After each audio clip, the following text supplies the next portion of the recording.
नीमच में इस वक्त की सबसे बड़ी खबर निकल कर आ रही है। 24 साल बाद ठाकुर ने तोड़ी चुप्पी। नीमच के स्कीम नंबर 3436 भूमि घोटाले पर खुलकर बोले शैलेंद्र सिंह ठाकुर। अब मैं बोरी में भर दूंगा भ्रष्टाचारियों को। नहीं हुआ कोई घोटाला, कुत्तों को देसी घी हजम नहीं हो रहा है, भोपाल तक मचा हड़कंप। नमस्कार दोस्तों, आज मैं आपको एक ऐसी सक्सेस से मिलाने जा रहा हूं जिसने 24 साल से अपनी जुबान नहीं खोली और यही वजह रही कि लोगों ने तरह तरह के आरोप लगाकर इस नीमच में एक ऐसा अफवाह का माहौल पैदा कर दिया, लोगों को दहशत और चिंतन में डाल दिया। जी हाँ, मैं बात कर रहा हूं 3436 भूखंड वाले मामले में, जिसको कि 3436 भूखंड घोटाला कहा जाता है। आज तक नीमच की जनता को ये सच्चाई मालूम ही नहीं है कि इसमें है क्या, गलत क्या है और सही क्या है। इस जो राजस्व गृह निर्माण समिति है, इसके अध्यक्ष आदरणीय जीएस ठाकुर साहब थे, जो अब स्वर्ग सिधार चुके हैं और उनकी तरफ से आज तक किसी ने जवाब नहीं दिया। और चूंकि वे भी एक सम्मानित अधिकारी थे, उन्होंने भी कभी इन अफवाहों पर और लोगों द्वारा लगाए जा रहे आरोपों पर अपनी जुबान नहीं खोली।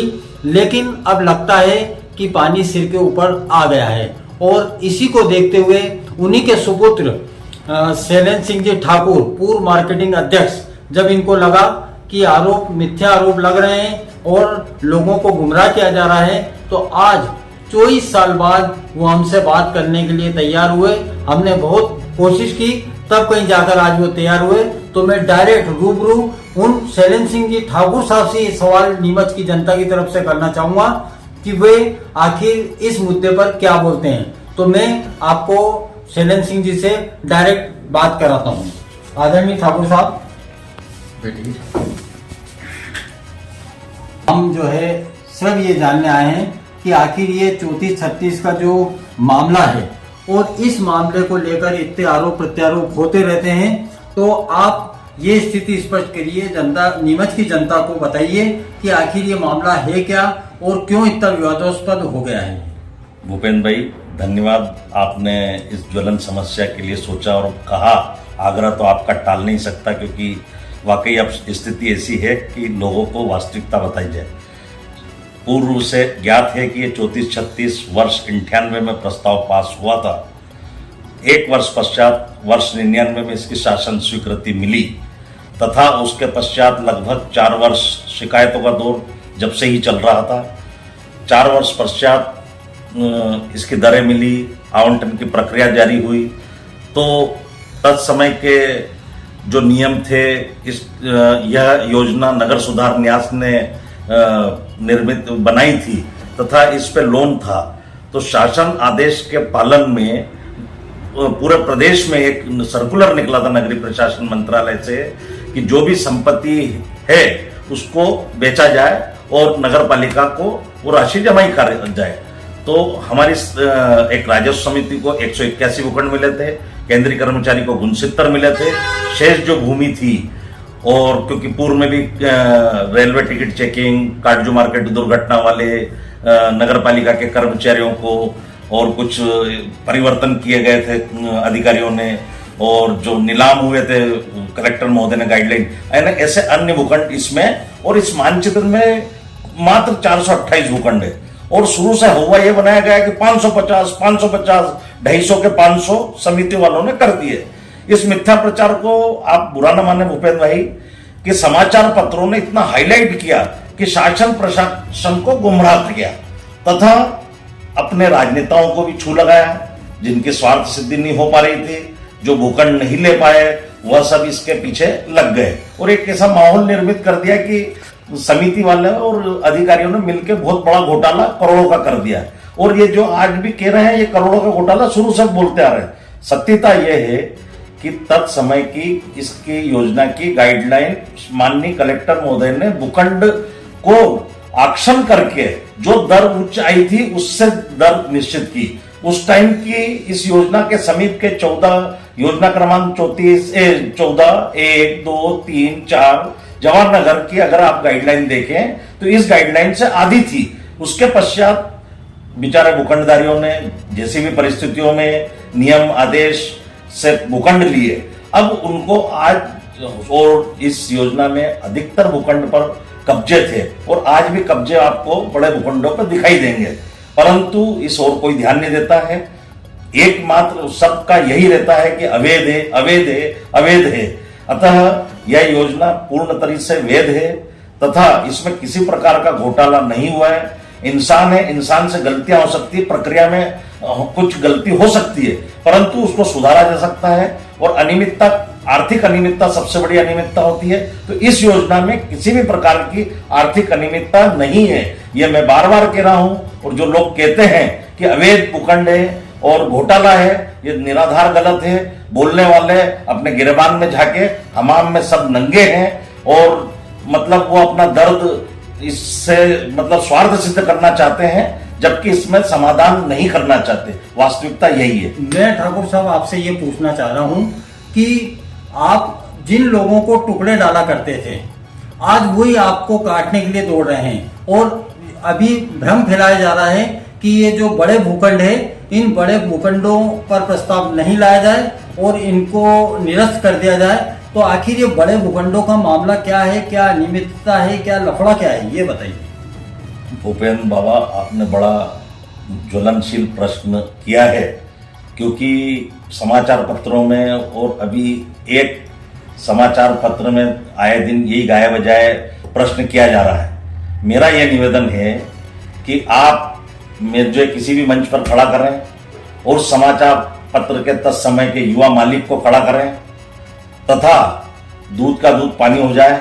उनने श्री गणेश के नाम से इस पावन पवित्र योजना 34-36 में 6 बार डुबकियां लगाई है। ऐसे कई शख्स डुबकियां लगा चुके हैं और कहते हैं ना कि अवसरवादियों को और कुत्तों को घी हजम नहीं होता है। तो आज की तुलना में मुझे ये अपशब्द कहना पड़ रहा है, जबकि मैं हमेशा सम्मान करता हूं और हम तो सहकारिता का कार्य करते हैं, तो सबको साथ और सबका विकास वाली ध्येय रहता है। परंतु खा रहे हैं और गुर्रा रहे हैं, तो आज जनता को वास्तविकता भी बताना जरूरी है। सच्चाई यही है।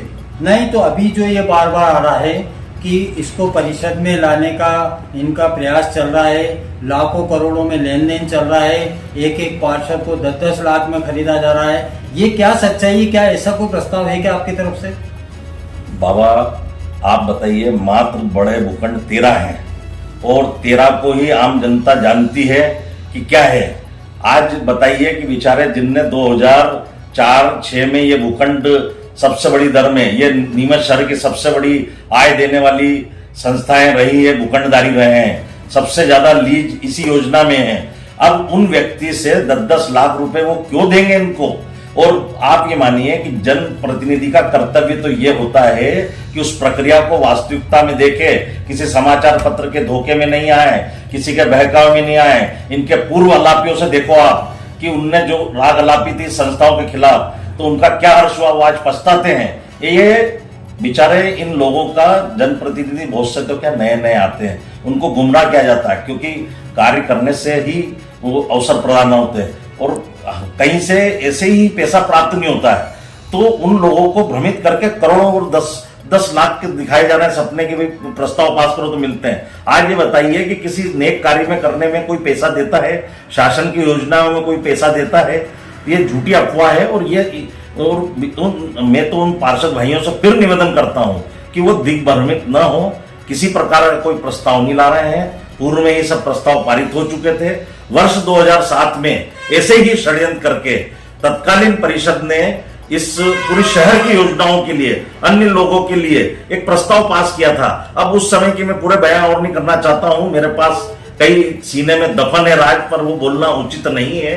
और उसमें भी उस समय हम संस्थाओं से मांग की गई थी, प्रति भूखंडदारी प्रति व्यक्ति से, कि ये दे दो नहीं तो हम प्रस्ताव पास कर देंगे। अब उस समय के तत्कालीन अधिकारी ने, जो कि राजनेताओं के झांसे में आ गए और ये इस प्रकार का कृत्य किया, आज उनकी क्या स्थिति हुई, यहीं पर वो जेल गए और ऐसे पावन पवित्र अपने हिंदू त्योहार पर वो स्वर्ग को सिधारे।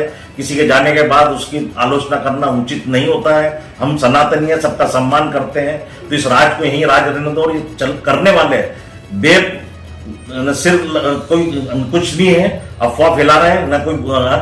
मैं ये कहना चाहता हूं कि लगभग इस 24 वर्षों में कई कार्यकाल अध्यक्षों के देखे, परिषदों के देखे, पूर्व के स्थानीय लोगों ने, विधायकों ने, सांसदों ने सब सहयोग करते आ रहे हैं। परंतु क्या होता है कि नगर पालिका के ही कुछ लोग, पार्षद बंधु, जो अपनी राजनीति चमकाने के लिए 34-36 से बड़ा अखाड़ा इनको कहीं मिलता ही नहीं है। क्या है कि यहाँ के पूर्व पार्षद ने अपनी चमकाने के लिए अपने देश की एक प्रतिष्ठित पत्रिका इंडिया टुडे जैसे में भी ये लेख छपवाया था कि बहुत बड़ा घोटाला है, विश्व का घोटाला बता दिया था। अब आप सोचिए, संयोग से वो हमारे बंधु नगर पालिका के अध्यक्ष भी बन गए। अब उनको तो इससे बड़ा अखाड़ा कहीं मिलना नहीं था, तो उनको मिल गया। वो चुन चुन के किसी भी प्रकार से ईमानदारी की बातें करके अपना कार्यकाल निकाला। भाई, जबकि इस 34-36 से ही करोड़ों रुपए की आय नगर पालिका को हुई है। आप नुकसान नगर पालिका का ही कर रहे हैं, क्योंकि अगर नगर पालिका इनसे वार्षिक आमदनी होगी तथा भूखंड भवनदारियों के प्रस्ताव को रोककर या इस कार्रवाई को रोक के वो अपना ही नुकसान, जबकि हमारे प्रदेश के मुख्यमंत्री, यशस्वी मुख्यमंत्री शिवराज सिंह जी चौहान साधारण परिवार के, जो कि सर्वहारा वर्ग की सोच रखते हैं तथा वो सबके कल्याण की सोच रखते हैं, और इसी भावना के कारण ईश्वर ने उनको 17 वर्षों से प्रदेश का मुखिया बना रखा है, मुख्यमंत्री है। आज अगर उनकी ऐसी सोच, ऐसी टुच्ची सोच होती तो प्रदेश में जो अवैध कॉलोनियां बनी हैं उनमें क्या भ्रष्टाचार हुआ होगा, कितने लोगों उसमें पनप गए होंगे, अरबपति खरबपति बन गए होंगे। पर उनने ये सोचा नहीं। उनने सर्वहारा वर्ग और जो बेचारे भूखंड भवनधारी या जो भी थे उनकी सोच रख के पूरे प्रदेश में अवैध कॉलोनी को भी वैध किया जा रहा है, जिससे कि शासन को भी करोड़ों अरबों रुपए का नुकसान हो रहा है, पर वो वहन कर रहे हैं कि आम जनता लाभान्वित हो। चूंकि इसके विपरीत हमारे यहाँ नगर पालिका में कोई सोच ही नहीं रहा है, ले दे के बस अवैध अवैध अवैध कह रहे हैं। जबकि भाई सत्यता में ये कहीं अवैध नहीं है, पूरी पारदर्शिता से तत्समय की कार्रवाई हुई है। अब नगर पालिका के पास तो रिकॉर्ड ही नहीं है। इन साजिशकर्ताओं ने पूर्व में रिकॉर्ड गायब कर दिया, क्योंकि अगर वो रिकॉर्ड होता तो आज उनको सच्चाई बता सकते थे कि ये शासन का आदेश है, ये ऑर्डर है, ये मुख्य नगर पालिका ने फाइल पे लिखा, तत्कालीन कलेक्टर ने लिखा, भोपाल से मुख्य सचिव नगरीय प्रशासन ने ये आदेश दिए कि इन भाई खाली भूखंडों को भी रिक्त करो। तत्कालीन सुदेश कुमार जी नगरीय प्रशासन के सचिव का एक आदेश था, उसके तहत तत्समय के अधिकारियों ने भूखंड आवंटन किए। आज ये देखिए, ये 250 भूखंड भी संस्थाओं को नहीं मिले थे। इसमें से कुछ भूखंडधारी ऊंची दर के कारण भाग गए थे 4 वर्षों में। तो तत्कालीन कलेक्टर श्रद्धेय पारासर साहब ने बुलाया और बोले मेरी ये दर निकली है, इस पे आप आवंटन करिए और पैसा जमा कराइए। उनके सहयोग के लिए हमने नगर पालिका की आय को बढ़ाने के लिए बिगड़ते भूखंडधारियों को पकड़ पकड़ कर पैसे जमा करवाए। ये कटु सत्यता है। कहीं भी आप मेरा नार्को टेस्ट करा लें और जो आलाप करने वालों को नार्को टेस्ट करा लें तो ज्ञात हो जाएगा कि सत्य कौन है और कार्रवाई भूखंडधारियों के खिलाफ कौन कर रहे हैं अवैध कार्रवाई। तो मेरा ये कहने का मेरा ठाकुर साहब आपसे एक निवेदन है कि आपने 24 साल तक एक तो जबान नहीं खोली, तो क्यों नहीं खोली? दूसरा सवाल ये है कि यदि नगर पालिका के कर्मचारियों और अधिकारियों ने इसमें अगर ये गलत कुछ करा था, अनियमितता करी थी, तो क्या उसमें किसी को सजा हुई? और तीसरा ये है कि आपको यहाँ के जनप्रतिनिधियों जैसे कि विधायक महोदय और सांसद महोदय और नपा अध्यक्ष महोदया, इनका आपको लगता है कि ये आपको सहयोग करेंगे और ये जनहित की योजना में आपके साथ रहेंगे? देखिए बाबा जी, बहुत लंबी फहरिस्त है, इस पे एक मैं थीसिस लिख सकता हूँ। चूंकि जब इस योजना का अभिन्यास स्वीकृत हुआ था तो इतना ज्ञान था नहीं, समितियों को भूखंड दे दिए और तत्समय की गाइडलाइन तय करके 22 लाख रुपया अपन ने वर्ष 98 में ही जमा करवा दिया था नगर पालिका में। उसके बाद लंबी कहानियां चली, अब मैं बताऊंगा तो बहुत लंबा इंटरव्यू हो जाएगा। मैं शार्ट में कहना चाहता हूँ कि उस टाइम की श्रद्धेय स्वर्गीय सीमा जी दीवान बहुत अच्छी लेडी थी और सब समय के पार्षद बंधुओं ने भी जो अच्छे थे सार्थक, कुछ ने उस टाइम भी विरोध किया था। विरोध करना एक अधिकार है सबका, और ये कार्रवाई प्रारंभ हुई। क्या कोई कर्मचारी दोषी पाया गया था? आज दिनांक तक इस योजना के खिलाफ लोकायुक्त में, विधानसभा में प्रश्न उठे, विभागीय जांच हुई तत्कालीन कर्मचारी अधिकारियों की, हमारे खिलाफ भी एफआईआर की गई, षड्यंत्र करा गया। अब उन राजनेताओं का नाम नहीं, आज भी है, कुछ स्वर्ग को सिधार गए। बहुत पन्ने हैं, सबका स्वार्थ सिद्ध नहीं हो सकता है, इसके लिए बहुत कूटरचना की गई। मैं उस टाइम मार्केटिंग सोसाइटी अध्यक्ष था, मुझे भी पद से हटाने के लिए इन्हें कूटरचना कर कुछ लोगों के नाम से रिपोर्ट करवाई गई थी। दूध का अधिक पानी हुआ, मुझे 14 वर्ष, मुझे भी, मेरे पिताश्री को भी ये भुगतना पड़ा। इस योजना के लिए हम शुरू से लड़ते आए। जबकि एक बता दूं, मेरे पूज्य पिताश्री सहकारिता के अच्छे जानकार थे, अधिकारी रहे। उनने जब अध्यक्ष बने, इस योजना में एक जो सूची नगर पालिका को हमने दी थी, एक भी परिवर्तन नहीं किया। पूर्व के अध्यक्षों के ही हस्ताक्षर थे, परंतु मोहरा हमें बनाया गया, क्योंकि जो करता है उसी के पीछे सब लगते हैं और जो करेगा उसी में दोष निकलेंगे। हो सकता है कोई कमियां हमें रह गई हो, परंतु हमने उस टाइम जब 4 वर्ष पश्चात सदस्य हटे और नए सदस्य बनाए, उन सदस्यों में से क्या है कि अब एक कर्मचारी और नगर पालिका के आज जब अपन साथ रहते हैं तो रहता है, तो उनने बेचारे ने सदस्य बनाए थे। 1 रुपया भी उनसे जो लिया होगा उन्हीं के पास था। हमारी संस्था में 550 जो सदस्यता की राशि होती है वो भी नहीं दी थी, पर विश्वास पे मेंबर बना दिया। आप तो ठाकुर साहब, नीमच की 1.5 लाख जनता ये चाहती है, क्या उन्होंने तो पैसे जमा करा दिए नगर पालिका में, तो क्या उनको राहत मिलेगी? और राहत मिलने के लिए आप कुछ प्रयास करेंगे कि आरोप और प्रत्यारोपों के चक्कर में जनता का नुकसान होता रहेगा? देखिए, जनता का नुकसान कभी नहीं होगा, सत्य की जीत होगी। देर से हो, कई बाधाएं आती है और आती रहेगी, उसका सामना डट के करेंगे। और जहां तक रहा प्रश्न आपका प्रस्ताव और जनप्रतिनिधि, माननीय विधायक दिलीप सिंह जी परियार, उनका पूरा सहयोग है और भोले भंडारी हैं, वह सहयोग करते हैं। परंतु क्या है कि कुछ लोग कान भरने में लगे रहते हैं। सांसद महोदय का भी सहयोग है, वो भी हमें सहयोग करने के लिए तत्पर। जनता भूखंडधारियों का सबके सबसे संबंध रहते हैं, तो उनके पास पैरवी करने जाते हैं, तो उनका सार्थक हमारे साथ पहल है और करने के लिए तैयार है। माननीय विधायक जी ने तो पक्ष में खुले लेटर भी लिखे हैं। लोगों ने उनके खिलाफ पार्टी के संगठन में शिकायत की कि विधायक इन भ्रष्टाचारियों को साथ दे रहा है, तो उनको भ्रष्टाचारी बताया गया और मेरे नाम से कि भाई शैलेंद्र ठाकुर को रखते हैं। और ये है, तो जैसे क्या हम दोषी है, मैं मार्केटिंग सोसाइटी अध्यक्ष बना और जो भी रहा मैं उनके साथ हूँ। और राजनीति में घटक में सबके साथ काम करना रहता है, जो पद पे रहता है उसके साथ रहना ही रहता है। ठाकुर साहब, हमें बिल्कुल कंफर्म जानकारी मिली है कि नीमच के कुछ लोग आपके ऊपर भूमाफिया का आरोप तो जड़ देते हैं, और हमें ये भी मालूम पड़ा है कि जब आप आपके कुछ निकटस्थ खास लोगों के बीच में बैठते हैं तब आप हमेशा बोलते हैं कि समय आंदोलन में निपटा दूंगा। तो आखिर वो समय कब आएगा, ये बता दो आज जनता को, नीमच की जनता को। सत्य है, भूमाफिया कहते हैं, ईश्वर उनको मतलब घी शक्कर दे मुंह में।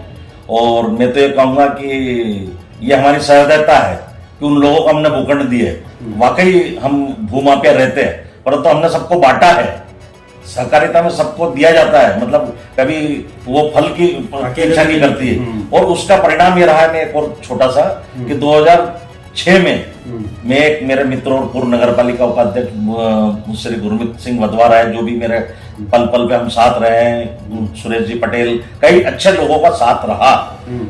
हम एक्सीडेंट हुआ, डोडी भोपाल जाते समय डोडी पुल से करीब 20 फीट नीचे गिरे। आज आपके सामने इन्हीं अच्छे लोगों की अच्छे भावना से, दुआओं से आज जीवित और अच्छी तरह बैठा हूं। तो मुझे किसी का प्रमाण की और किसी की जरूरत नहीं है। हम, मेरे पिता ने इतना कि मैं खाने के लिए और अच्छे कोई बड़ी गाड़ी में घूम लेगा, हम छोटी में घूम लेंगे, पर मैं उनसे कभी ना तो दबूंगा ना दबाऊं, और वक्त पे उनको नंगा जरूर किया जाएगा। नहीं, वो हम ठाकुर साहब ये पूछना चाह रहे हैं कि आखिर वो वक्त कब आएगा, क्योंकि 12 साल में तो भूरे के दिन भी फिर जाते हैं। आपके तो 24 डबल हो गए। तो आप नीमच शहर की जनता और जो प्लाटधारी उनको ये बताइए कि आप उनको मुंह तोड़ जवाब कब तक देंगे। बाबा भाई, आपके आग्रह पर ही तो यही तो बोल रहा हूँ, कुछ चीज पर्दे में भी रहने दो। एक बार एक अपनी नामी गिरामी संस्था ने भी प्रयास करा था कि भाई कुछ वो हो जाए, लगभग 15-20 वर्ष पूर्व, परंतु उसमें भी लोग साक्ष्य हैं कि मैंने क्या बोला था। पर मैं फिर भी कुछ अपनी मर्यादा, ये लोग जो भी नुगरे हैं, पलट गए हैं और बार बार वार कर रहे हैं, पर हम फिर भी एक सहयोग की भावना रखकर इस बात को आप इसको रखें। मैं तो ये कहूंगा कि इस कार्य में कई बाधा नहीं है।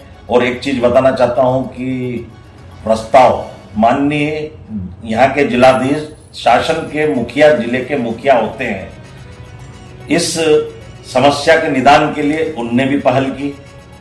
समिति के पक्ष में स्पष्ट उन्होंने अपने अभिमत लिख दिए कि इस योजना में किसी भी भूखंडधारी के खिलाफ कार्रवाई नहीं की जा सकती तथा इस मानवीय समस्या को, इतनी बड़ी वर्षों की समस्या को हल किया जाना चाहिए तथा इसमें किसी प्रकार की आर्थिक अनियमितता नहीं हुई। अब इससे बड़ा उदाहरण और क्या चाहिए।